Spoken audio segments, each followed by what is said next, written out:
ঘরে কিন্তু একদম কোনো মাছ নেই। কালকে ছিল কই মাছ, রান্না করে কই মাছ চিংড়ি মাছ শেষ করে ফেলেছি। আছে শুধু গোশ। তো এক গোশ আর কতভাবে খাওয়া যায় বলেন? তো আজকে চিন্তা করলাম গোশ কেটে একটু ছোট ছোট করে ডাল দিয়ে রান্না করব। তো এখানে সব রকমের মশলা, আদা জিরা গরম মশলা শুকনা মরিচ হলুদ লবণ সব কিছু সুন্দর মতো দিয়ে হালকা একটু কষাইছি, বেশি কষাইনি। কেন কষাইনি?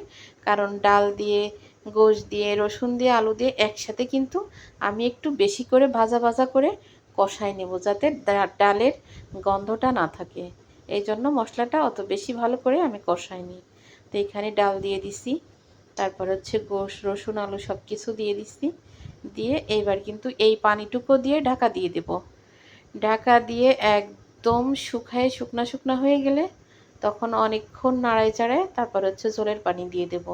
ওই ওই কষানোতেই কিন্তু আমার মশলা পুরোপুরি কষানো হয়ে যাবে।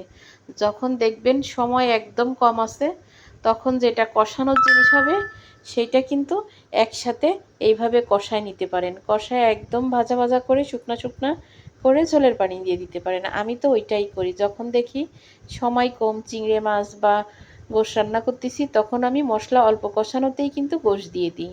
দিয়ে ওই গোশ কষাতে কষাতে একদম ভাজা ভাজা করে মশলাও ভাজা হয়ে যাবে, আমার গোশ রান্নাটাও কিন্তু এই গোশ কষানোটাও কিন্তু হয়ে যাবে। তো আজকে চিন্তা করলাম ডাল দিয়ে গোশ দিয়ে রান্না করি। আমার একদমই শুধু গোশ রান্না করতে ভালো লাগতেছে না, এই জন্য আজকে গোশের সাথে ডাল দিছি আর হচ্ছে একটা আলু দিছি, সুন্দর করে কষাই নিছি। এবারে কিন্তু ঝোলের পানি দিয়ে দেবো। গোশটা কিন্তু আমি এই ডালটা কিন্তু আমি একদম ফুটাই ফেলবো না, একটু হালকা আস্ত থাকবে, ভিতরে কিন্তু ফুটে যাবে একদম। চাপ দিলে একদম ফুটে যাবে, কিন্তু দেখতে মনে হবে যে হালকা একটু শক্ত শক্ত রেখে দিচ্ছি। তা আমার কিন্তু ডাল রান্নাটা প্রায় হয়ে গেছে।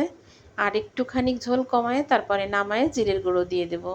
জিরের গুঁড়ো না দিলে আমার কাছে মনে হয় শুকনো মরিচের তরকারি কখনোই সম্পূর্ণ হয় না, একটু অসম্পূর্ণ থেকে যায়।